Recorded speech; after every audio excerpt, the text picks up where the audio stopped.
Alright, so after 20 years, I finally figured out how to get this drum to sound snary.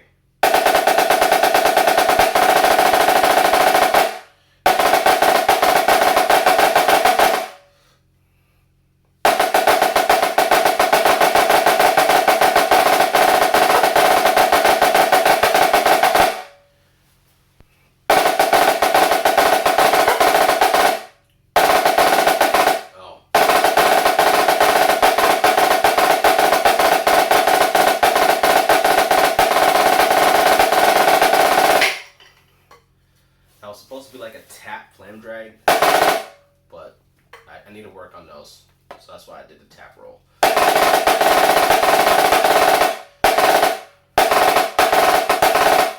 But it's gotta stop.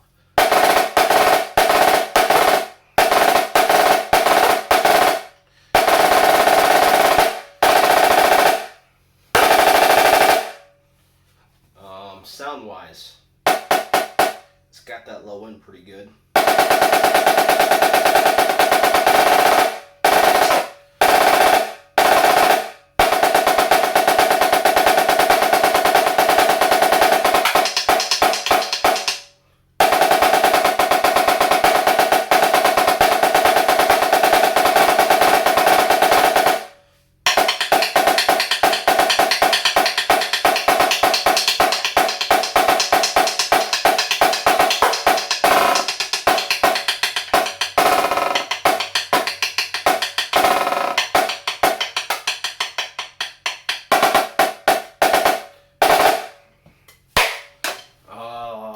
What else?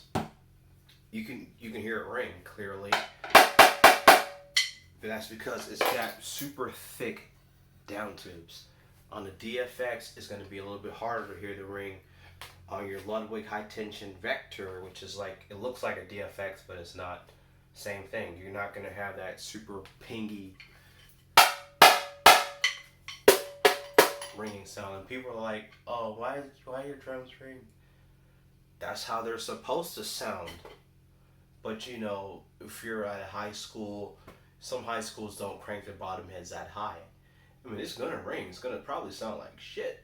But I understand, because you know, at high school levels, some high schools, they don't care about the tunings. They just get the drum line out, which I love that, man. Just doesn't matter about tuning. Just get out there and drum.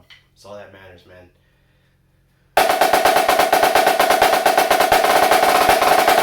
Now, it does matter if you're playing really choppy stuff, like on a drum that's tuned like a Tonka.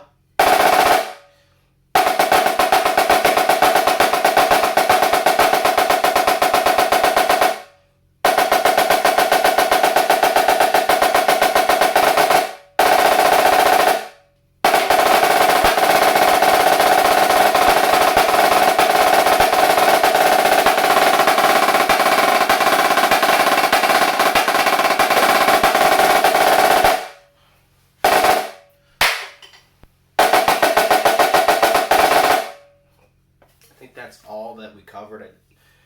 I'm not playing anything, but it's sound test. You hear how the drum sounds.